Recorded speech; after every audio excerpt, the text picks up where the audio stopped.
Alright,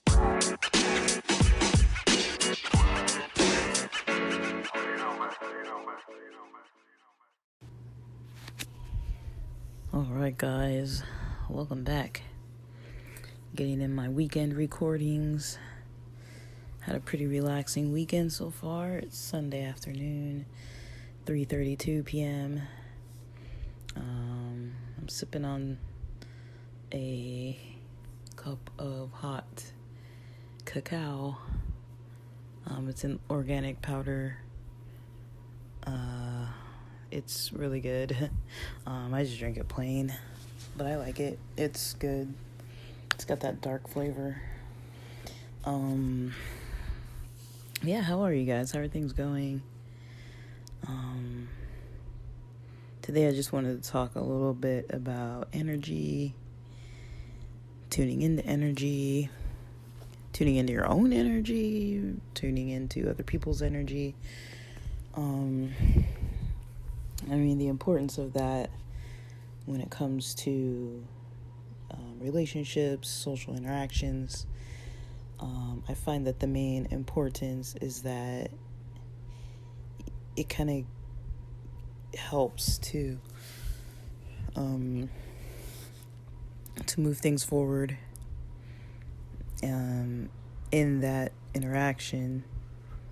It's easier for it to be a deeper connection when you're in tune. So one thing to focus on is how you're in tune with yourself. Like, are you in tune with yourself?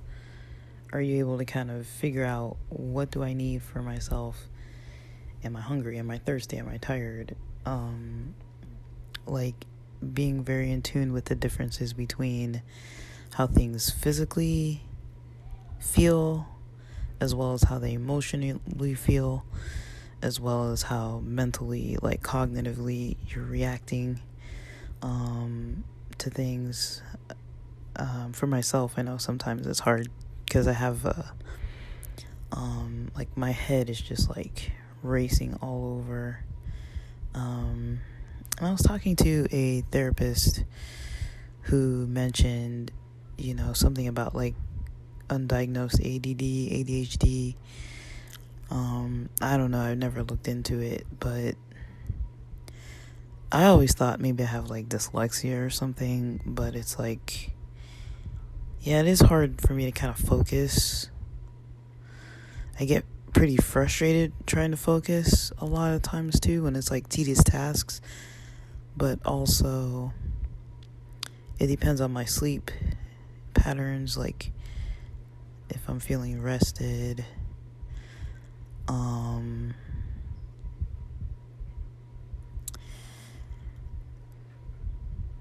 that kind of thing. So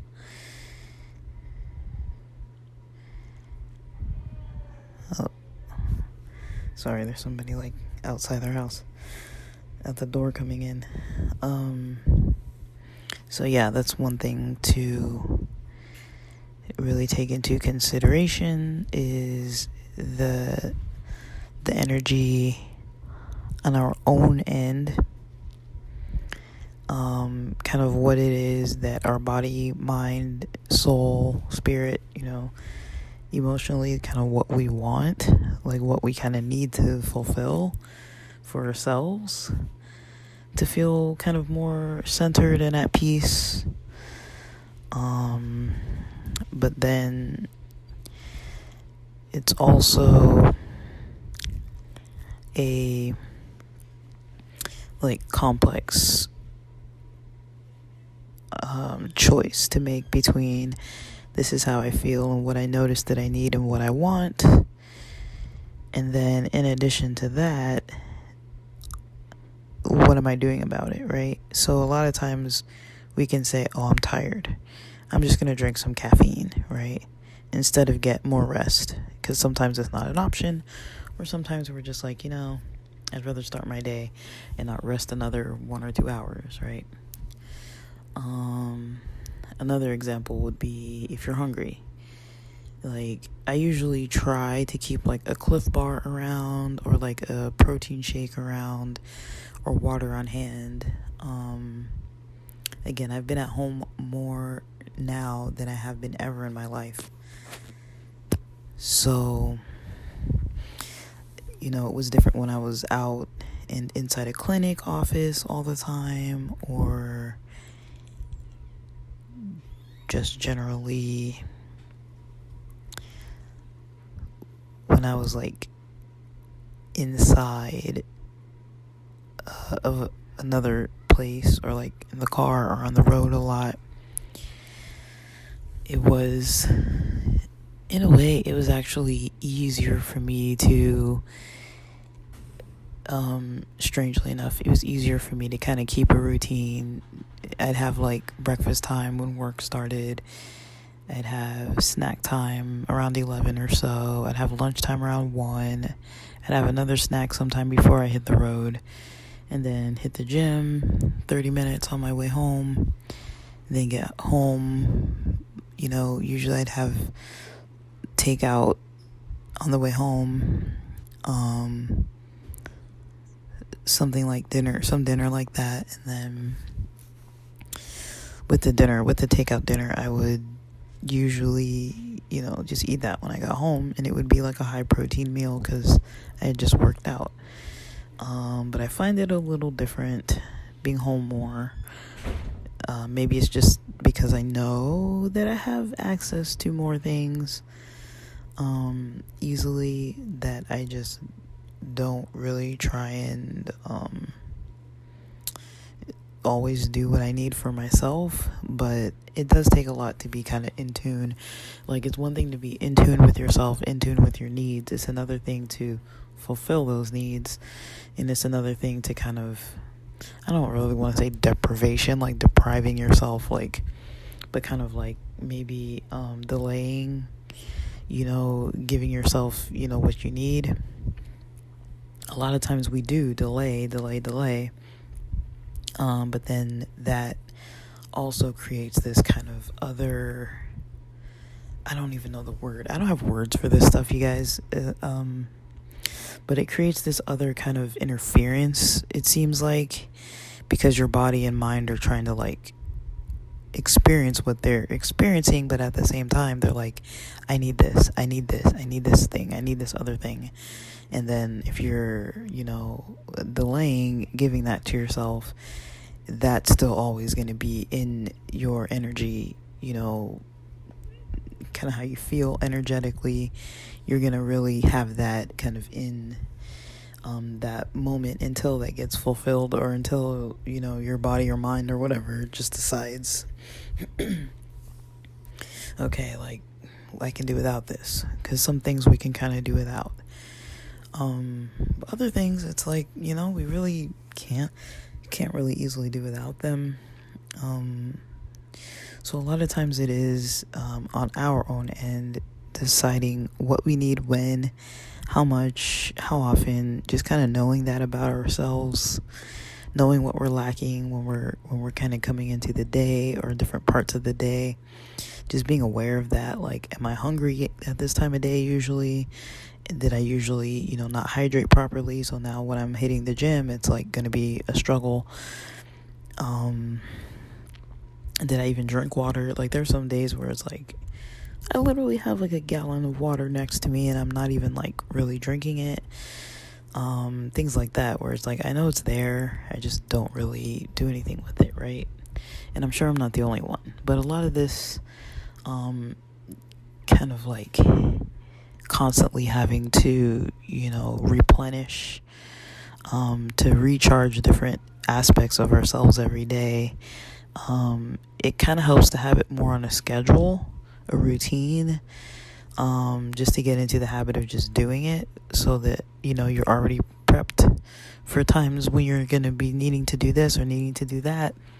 And you're not having to like spontaneously get things together, like, oh, I need to eat, but I have no groceries, so now I have to go get the groceries first and like then cook the food. It's like, well, if you already know you're going to be needing to eat in 2 hours, maybe getting that stuff prepared first, or having like a little backup. It's good to have little backups. I don't know, people have their own methods of what they do and don't eat, but for me, I mean, I mentioned Cliff Bars, protein bars, frozen, like instant, like quick, something quick from like Sprouts or something.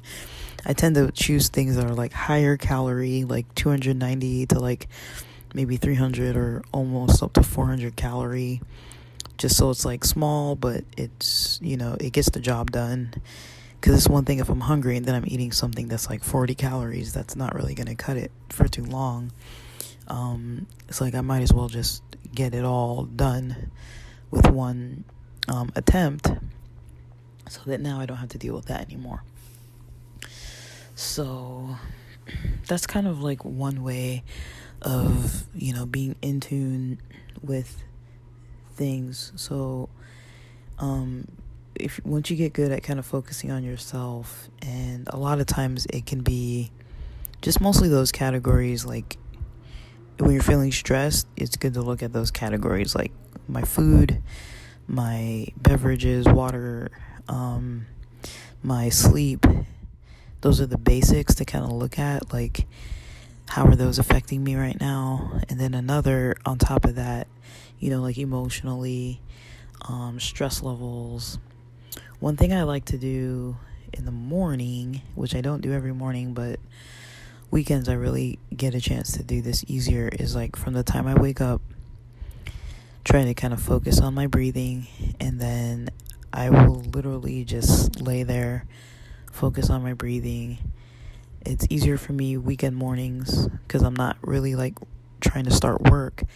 So I wake up and I'm just like trying to focus on my breathing, and keep that mindset of like trying to make it so my breathing is deep and effective as much as possible for as long as possible in the morning. And even if I start like, getting breakfast together, making a shake, like hydrating, things like that, I'm still kind of focusing on my breath, focusing on my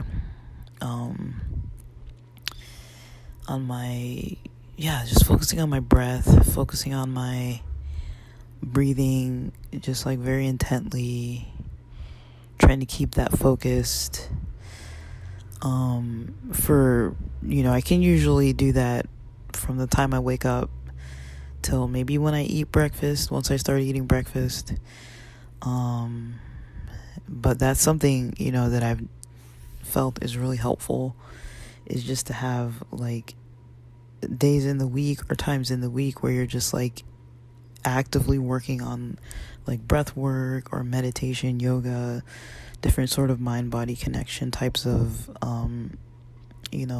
tasks and activities and things. I think a lot of times we find it hard to incorporate these into the day because it seems like an extra chore. It's like I'd rather space out and veg out and watch Sopranos or watch YouTube or go play video games or something than do something more mindful. But a lot of us need these mindful kind of exercises to kind of regroup and kind of refocus. And it's pretty underestimated. A lot of times we can feel like, I'm stressed, I'm overwhelmed. And if we're not tuning into like those basics that I was talking about before that impact energy, and then not tuning into, kind of how we're, I don't like to necessarily say mindful. That kind of has so many like weird, these days it's kind of like a weird term, because in psych we use it a lot. And I know in Eastern cultures it's, it's a lifestyle. It's not like, let me implement this because I'm stressed necessarily. So it's kind of a little different to be like, oh, like I'm practicing mindfulness, but it's like technically that's something that is like a full day, everyday thing. It's just we choose to and are raised usually to not be mindful. Dandapani talks about this a lot, about how we're not really taught to concentrate. We're not also taught to spend time with ourselves. He talks about how we don't really spend time with ourselves. We have alone time or me time when we're running or at the gym or out in nature, but we're actually like walking the dog, things like that. And it's like in those times we're actually doing something. We're not just sitting with ourselves.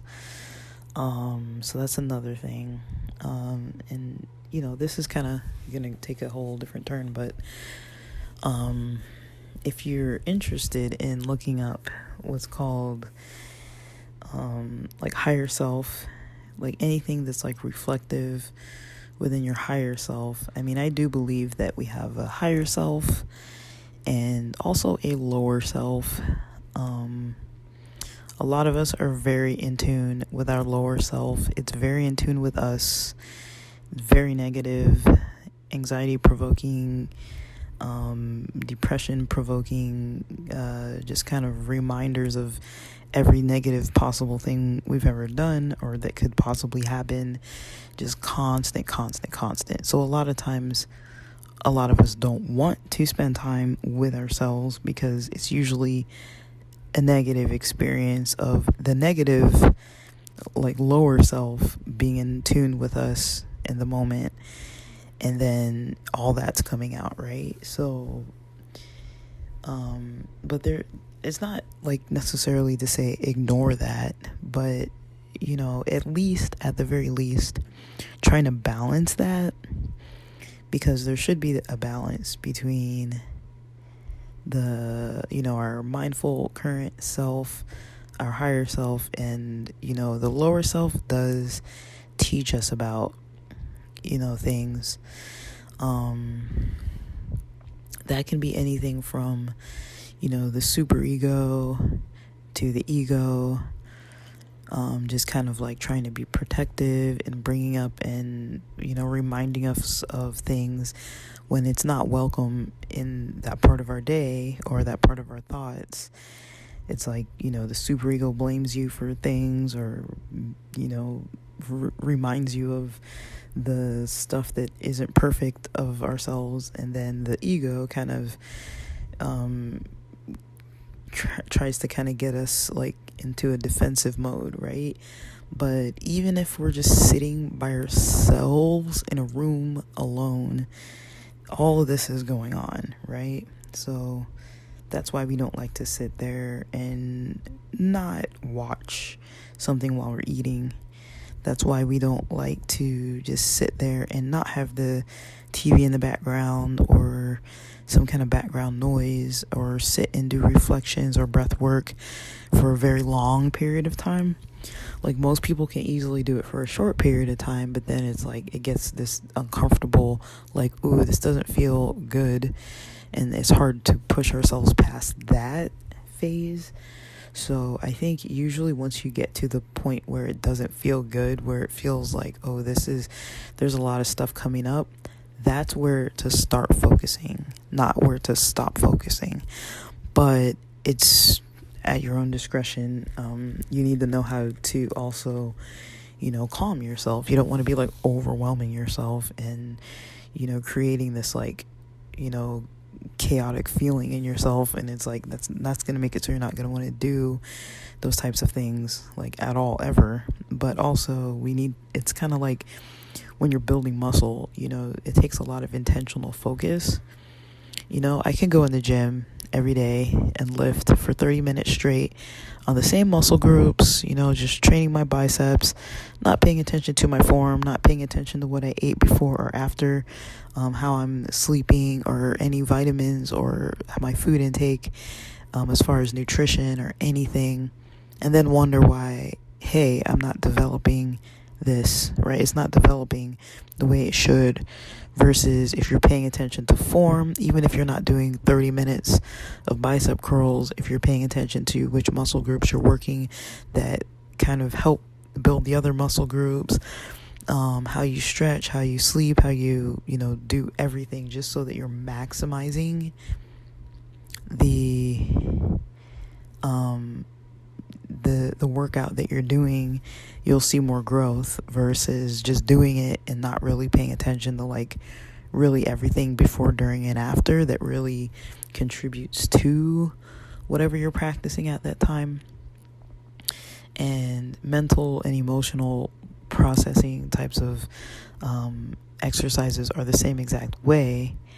Like when we don't really pay attention to it, when we don't pay attention to what we are actually doing before, during, and after, and we're just like, okay, I did the meditation, I did a 30-minute meditation, but like my mind was wandering. I never went back and reflected on any of it. I wasn't like focusing on, okay, what thoughts were coming up, or how was my breathing, or like what was going on for me that day. And I was just like doing it just to do it. I sat 30 minutes still in a room and stared and breathed, and then, okay, my timer went off and I stopped. That's not going to be too effective. I mean, is it better than nothing at all? Probably. And also keeping up the momentum and the motivation. Sometimes it's like, the form, the process doesn't have to be perfect. I notice that with myself. Sometimes I'm like, I just need to get it in for the day so that I'm not skipping days. And if it's poor quality, that's better at least to mark it off for the day, to have a poor quality version of practice than to not practice at all, right? And a lot of times we can notice that like when we're kind of in tune with ourselves, ourselves kind of tell us what we need to do. It's kind of like a hint. I don't really have proper terminology for all these things, but it's just stuff that I notice because I spend a lot of time doing these types of things. But when you're kind of like in your mind, noticing kind of what your mind is reminding you of over and over and over, it's like a broken freaking record sometimes. Like, okay, I know, like when you sit and pay attention to your thoughts, a lot of times it's going to be the same stuff. It feels like it's not the same categories or topics, but usually it's going to be your mind like, okay, you got to work tomorrow, you want to do good at work tomorrow. That's kind of what my mind today is like. Okay, tomorrow's a new work week. You're going to start out strong. You're going to kind of like get things a little more focused, and the stuff you didn't do on Friday because of the tech problems our company was having, you're going to start with that tomorrow. And it's like in my head, I don't know why my mind has been telling me this all day. It's like, I know that's what I'm going to do first thing, 8 o'clock tomorrow, maybe even a couple minutes before 8, I'm going to already start on this stuff.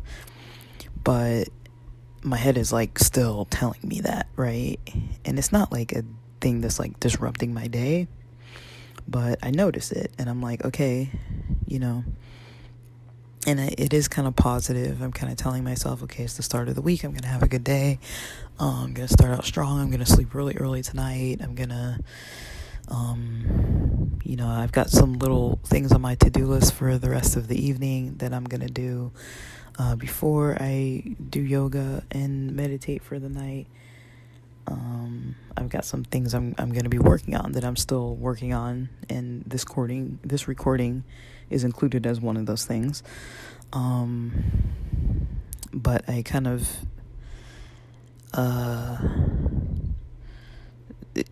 keep like a running task list in my mind. But it's not really distressing. It's not like a stressful experience. I just do it because that's what I'm doing.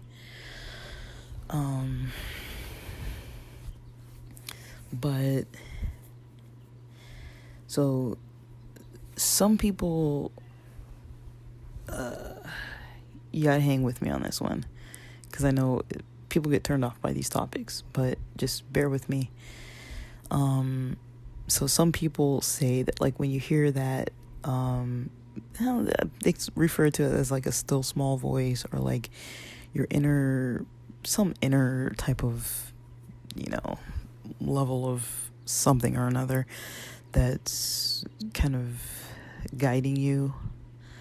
Some people say spirit guide, some people say Holy Spirit, some people say a lot of different things.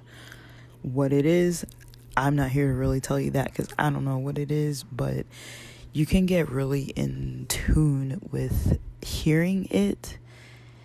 It can be that thing that tells you like, hey, like, it would be beneficial and fulfilling to learn something about your cultural background, maybe some ancient practices of your own culture that could maybe benefit you.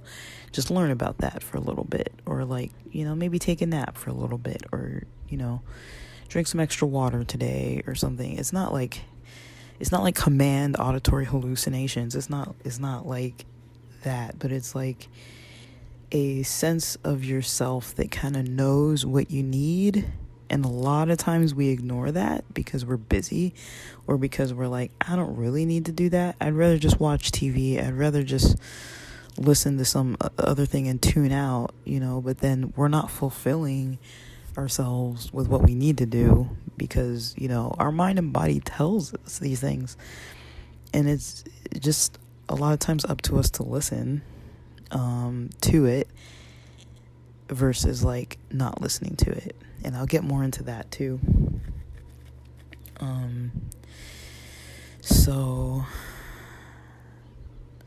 But yeah, the discomfort aspect or avoidance aspect, those come from other places, and I'm going to talk more about that a little later and probably a different recording. But this recording, I'm specifically talking about the energy, and if you want to bring it socially, usually that's where people want to focus, is socially, focusing on energy. How's that going to help my relationships with people? Well, if you're in tune with yourself first and all these things that you have that are kind of like, I'm at A+ level with these things, but with these other things, maybe about a C-. Some other stuff maybe about I'm not even passing. Once you're kind of able to be a little more in tune about it,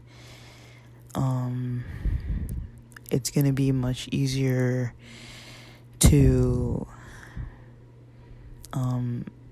tune into other people. So a lot of times when people have a hard time interacting with other people, usually it's because they have no awareness. They're not in tune with others. Their energy is so kind of like they're not in tune enough with their own energy and how they're expressing things and how it's coming out, to a point that other people are just like turned off by it completely. So, some people just never tune into themselves. They're completely, almost purposely tuned out from themselves. And then they're trying to interact with others, but that doesn't work out too well because the other people are like, what is up with this person? Like, and people pick up on each other's energy, which is the hard part. So if I get myself to a calm and kind of balanced state, and then I decide to go out with my friends and hang out, and they're kind of in a chill, balanced state, that's usually likely going to be a pretty good interaction. Usually people are going to connect pretty well. You're going to feel like you can talk about the things you want to comfortably, and they're going to interact with that in a way that's kind of nice for you, and they're going to pick up on, your social cues of like how they're reacting to you, and usually it's going to be pretty pleasant, and usually their interactions are going to kind of reciprocate, and you'll kind of reciprocate towards them as well.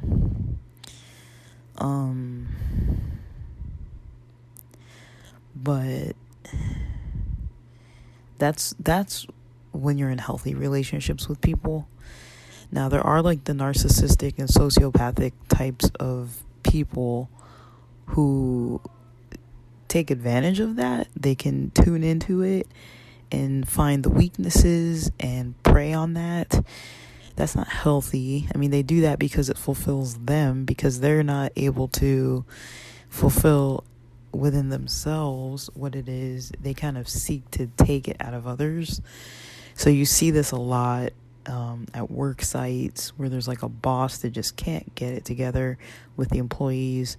You see it in different styles of management. You see it a lot in the business world. You see it a lot when there's like a chain of command, and there can be a lot of unhealthy environments where it's like the person at the top is just throwing their power and weight around because they're trying to get their own needs met by the way they're reacting with these people. They're subordinates, for the most part. Now, you can kind of easily work with that by not giving those people something to feed into. So not being reactive. Now, does it help? No, not necessarily, because those people need you to react in a certain way to get what they're trying to fulfill within themselves out of you. So if you don't react, it doesn't fulfill them, and what they usually might do is keep trying to push. But then sometimes they kind of notice, okay, you're reading me and you see what I'm up to, and they'll back off because they're like, you're giving me nothing, and I know you're purposely giving me nothing because you know that I'm trying to get something out of you.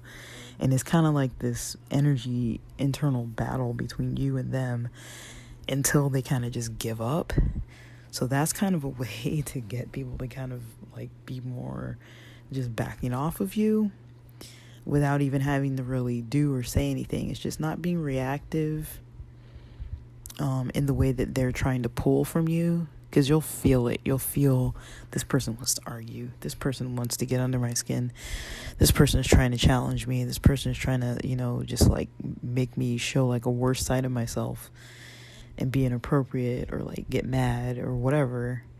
But you don't have to act that way. But you'll feel it. You'll feel it first. You'll feel what they're trying to do. And this isn't me being like paranoid. This is like, we all know these people, right? Think about the people you don't get along with and you argue with. That's probably the reason why. Because they know how to pull out of you these things that other people might know how to do too, but they just choose not to do it, right? Like, we all have close friends, close family that we're like, I just know what not to do or not to say, because why would I do that? Why would I try to hurt this person? Those people are like, I need to hurt this person, So that's what it looks like in an unhealthy relationship, unhealthy interactions with people. Those tend to be pretty toxic and not helpful, but you can work with it. But just knowing that those people might not be too aware of themselves, or maybe they are, I don't really know, but they might not be too aware of themselves, what they're doing at that time. And maybe they are. It's really hard to tell. I mean, they're not going to tell you. So once you're kind of able to figure out what it's like being in tune with yourself, what it's like being in tune, in an interaction with other people, like the way to kind of tune into other people, get like more attuned to them, is almost similar to how like we do this with our pets, or if you have children, like babies, newborns, parents do this, right? So if I am watching someone else's pet, right, as a stranger, I'll maybe know, okay, when this dog whines or looks at the door, maybe it needs to go to the bathroom outside. Maybe it wants to look around. I don't know. I'm kind of guessing. When it whines and looks at the cabinet, maybe it wants treats or something like that, right?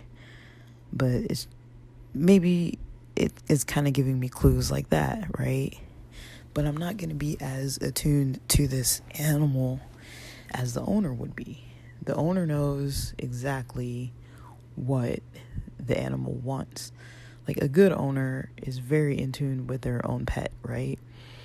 So they know, I mean, I just remember this because I used to have dogs. I used to know this whine means someone's at the door. This whine means they want to go out and just look around because they think they know something's out there and they just want to check out the scene. This whine means they want to go on a walk outside. This whine means they want more water, or they want somebody to come out and like hang out with them because everybody's in their bedrooms and the dogs don't want to be by themselves or just with each other. They want humans around. This whine means it's time to feed me. This whine means, like whatever, you can kind of tell by the way they're behaving, the way they're kind of signaling to you what it means more directly, right?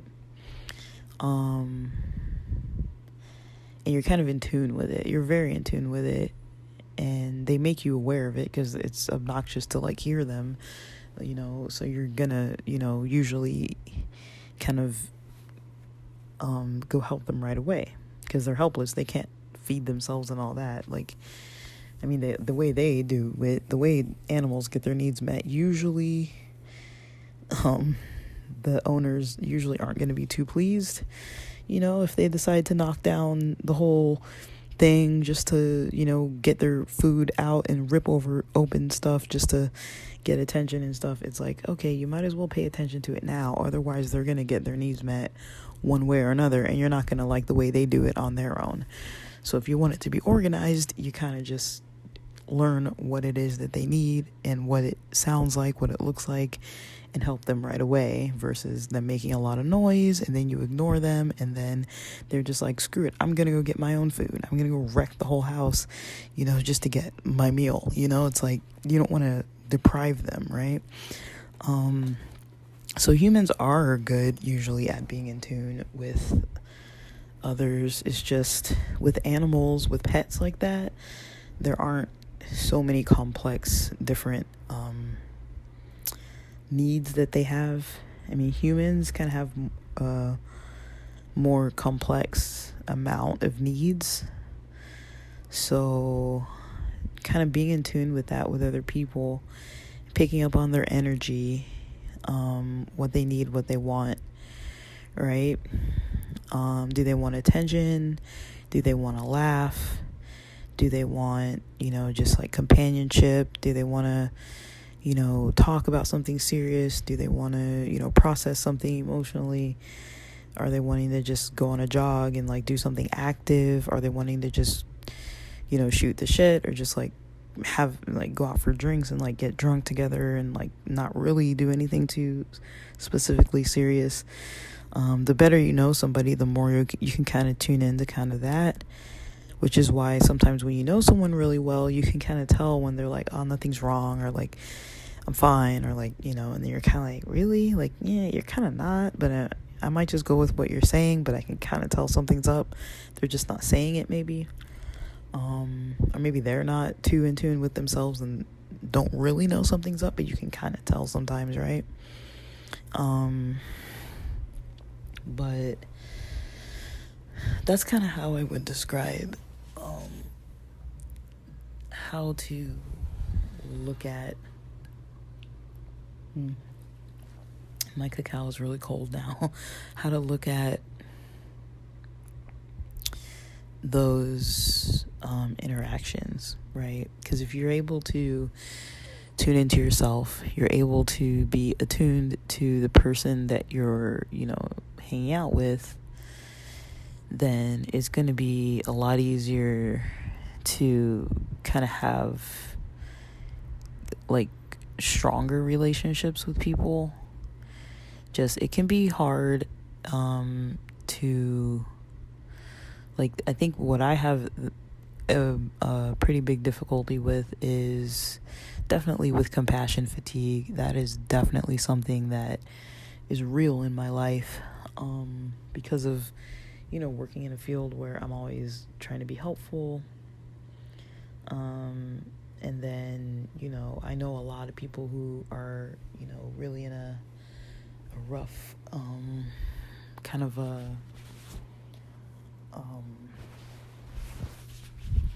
having like a difficult mindset, like a difficult,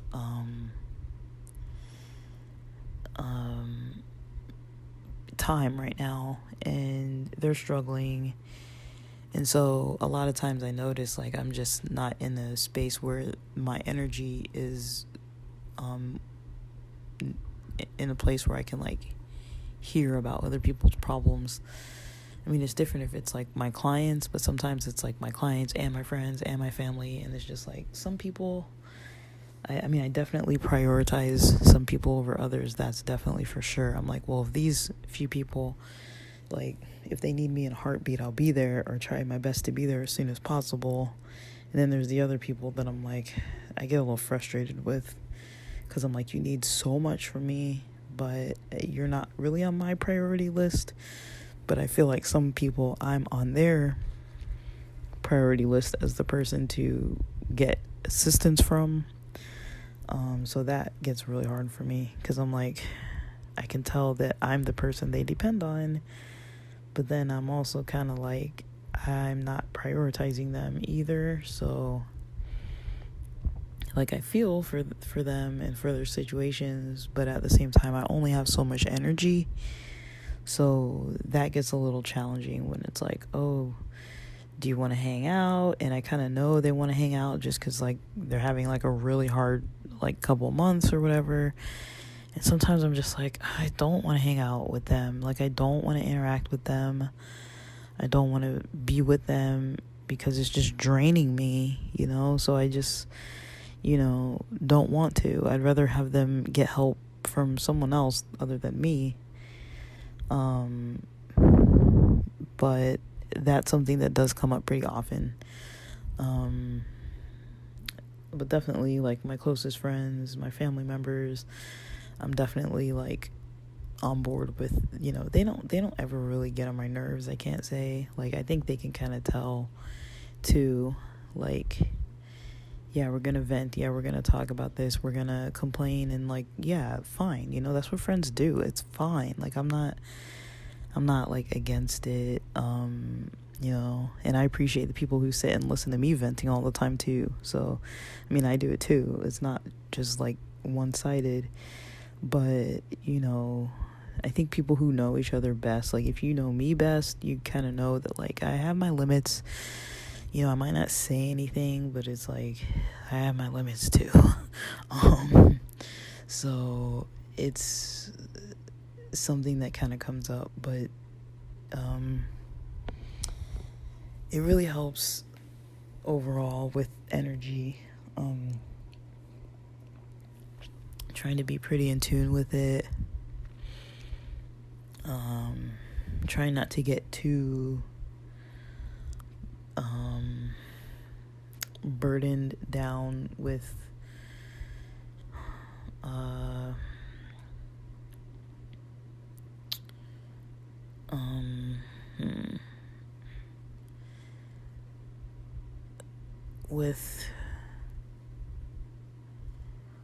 let me see what else, like,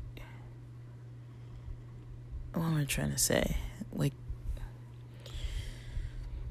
I kind of lost my train of thought, but it's a lot to try to kind of manage it, because it all changes like in real time.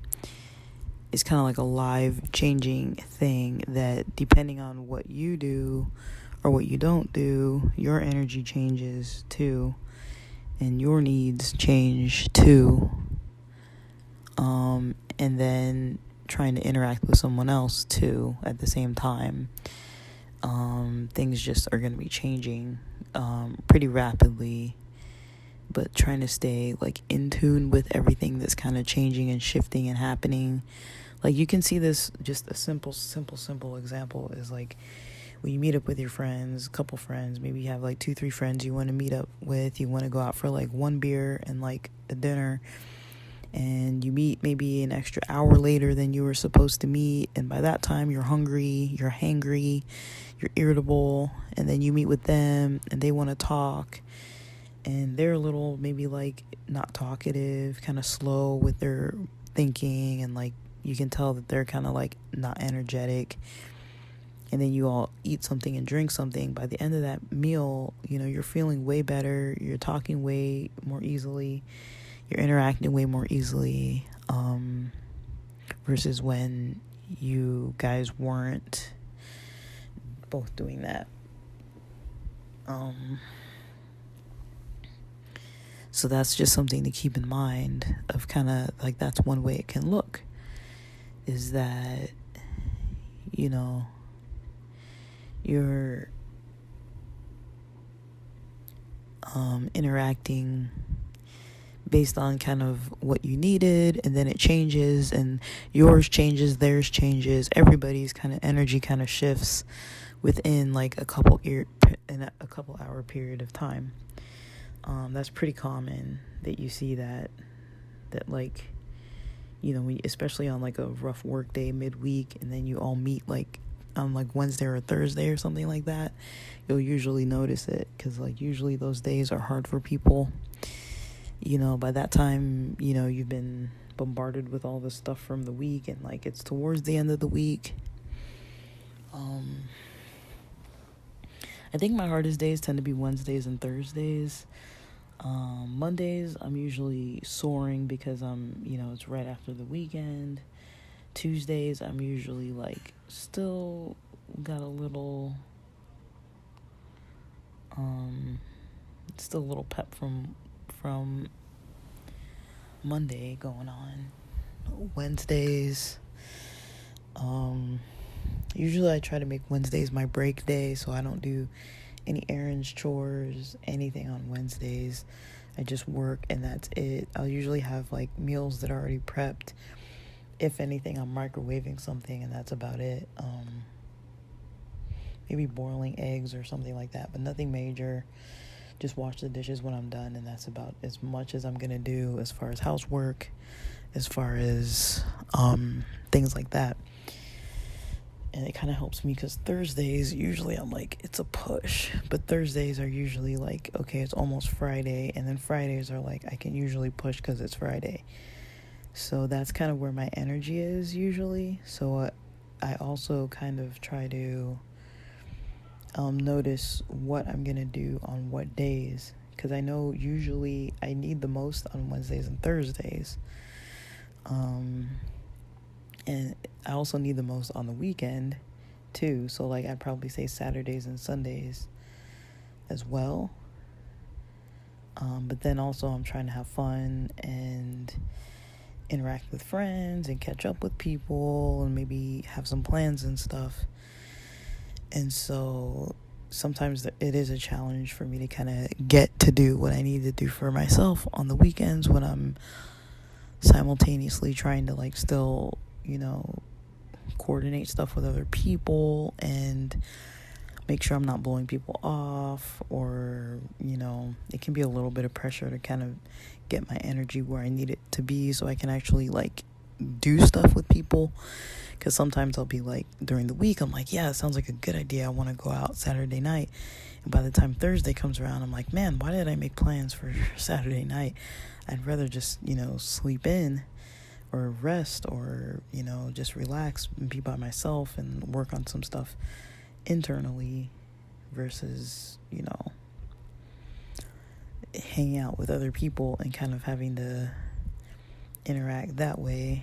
And also it can depend on the interactions, because sometimes the interactions, they can be quite fulfilling and helpful and motivating.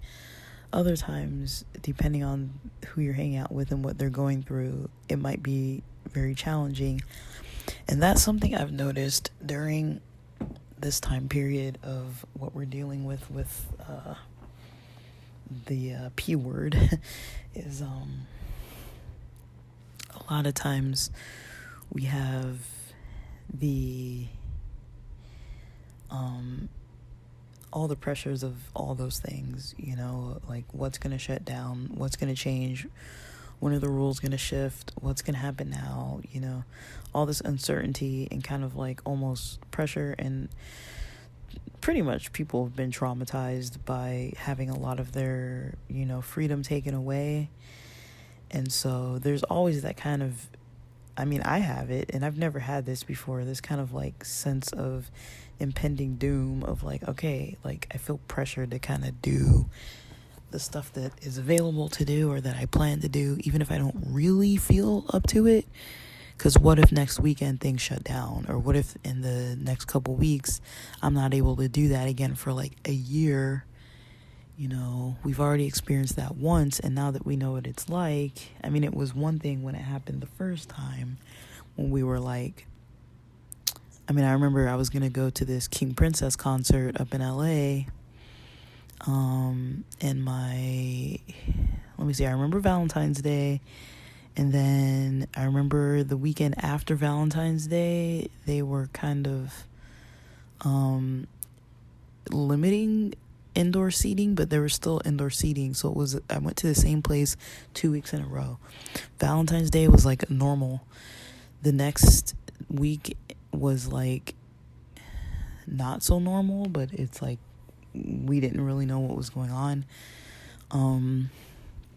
Maybe 1 or 2 weeks after that, I was supposed to go to this like King Princess concert out in LA, and then I know that was going to be in March, and one of my friends had like a game night, and I remember like having the invite to the game night, and I was going to go. So I remember being like, okay, me and this other friend, we're going to be on our way to your house to this game night. And then they had told me, oh, sorry, we didn't tell everybody the message that we canceled the game night. Sorry for the late notice. And it's like, well, now me and my friend just went and did something else. But I was like, dude, I really wish I would have gone to that concert, because I mean, the reason why I didn't go is because I thought I was going to go to the game night. So I was like, let me keep it simple, keep it local, not go to the concert, go to the game night. And if I would have known that we weren't going to have the game night, I probably would have just gone to the concert, because I still wanted to go. Even if I was by myself, I totally would have gone. But then I didn't. And in my mind, I was like, everyone comes back through LA, so it's not going to be an issue. I'll be able to like see the concert, especially because, that artist is, I think there's studios in LA. I think a lot of people have studios in LA. That's not uncommon. I can't remember though. But, I remember being like, I wanted to go. And then I was a little annoyed, not too much, but just like, dang, I wish I would have known like sooner, because, say the concert starts at 7:30 and the game night was going to be 7:30. It's like it's like a couple hours away. I can't like get there right then. And so me and my other friend kind of just, I don't remember what we did, but and I don't remember what was open during that time, but that was, I think, the last concert I would have potentially had tickets for up until all the way through to this year. So that's just something that comes up where it's just like, man, like, like I was just gonna catch this show or like do this thing, and then it's like, then there were no movies forever, and then there was nothing open and nothing to do. And at least I live in a place where we could go to the park and the beach like every day if we wanted to, and the weather's pretty decent out here, so like it didn't matter as long as the sun was out. It wasn't like uncomfortable too much if you had some shade. So it was, that's kind of what we were kind of limited to, but at least we got to interact. But now, there's kind of still that what if in the back of a lot of people's minds, like, what if, I don't do this, and then it kind of things shut down again. I mean, that's kind of something that I am factoring into my energy, because it's like, I notice I'm kind of forcing myself to do a lot of things instead of resting more, because I'm like, well, I don't want to take this weekend off, and then in 2 more weeks, the plans I had, might be obsolete if things get shut down because of the variant or whatever the heck, like, because I don't know, I don't have control over that. So that is something that I know, not just for me, but it's affecting a lot of people's energy, because it's like we're all trying to like make up for lost time and kind of do things that we kind of really were like a lot of us have realized what our values are, have realized what our passions are. We're trying to kind of like involve ourselves more in those, but it's kind of like this sense of urgency and rushed, and it's hard to kind of manage our own energy at the same time versus like overdoing it. A lot of us kind of tend to overdo it lately. We're just kind of like burning the candle at two ends and like, okay, I'm not going to sleep enough. I'm not going to do all this other stuff properly just because, I feel like pressure to kind of keep pushing and keep trying to do this, keep trying to do that, just in case it's not available. And I think that's one thing that's really contributing that is important to pay attention to. Nobody wants to get the virus. Nobody wants to get ill. Nobody wants to spread it. But at the same time, it's like,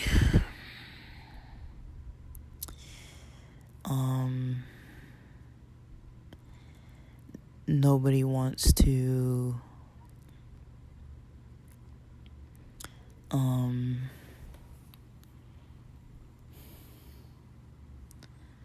don't know.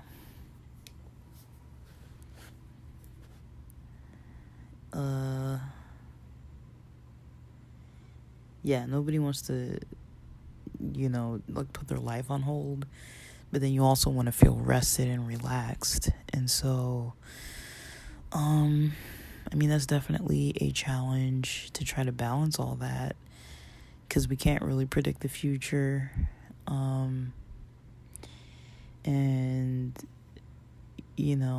But I think it is good to have some backup of what you can do if times do kind of go back to how they were. What would your game plan be to kind of keep your energy kind of managed?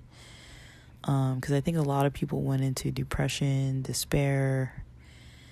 They're saying with mental health services, they support needs increased 500%, I think, compared to on average how things were in our past history in this country, in the US.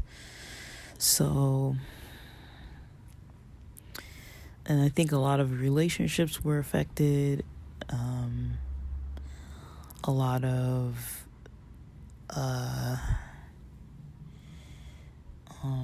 not just like relationships, but people's health was affected. People's sense of well-being and safety was affected. Like all of it was kind of impacted by so many different things like this. So it's kind of a lot to think about, but I'm kind of getting off topic here. But I do want to talk also about like how to manage discomfort, how to manage like not wanting to do certain things that we know we need to do for ourselves. Like how to kind of manage those things. So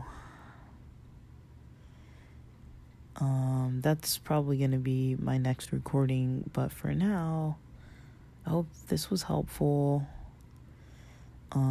Just trying to put out some content that's a little more practical. I'm not good with terminology for a lot of this kind of stuff, so I know there's some words I probably use over and over and over to describe things that might be different. Just kind of like nuanced kind of differences, and then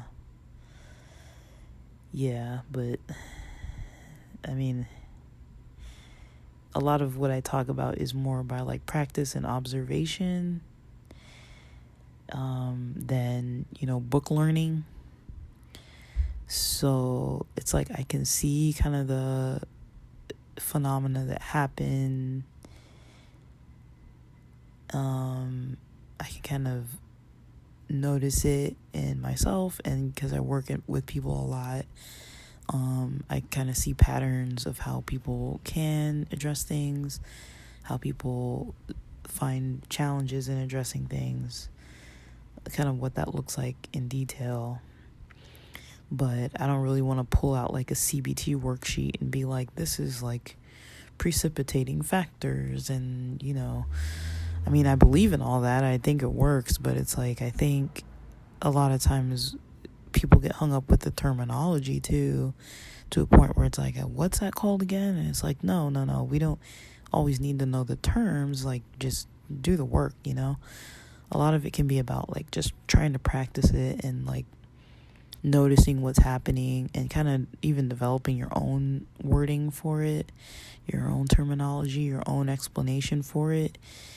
But then when you study philosophy and psychology and, different types of practices that monks use and like a lot of Eastern types of thought, like you kind of just see this stuff coming up over and over again, even if you don't really know what it was, what you would name it, what you would call it.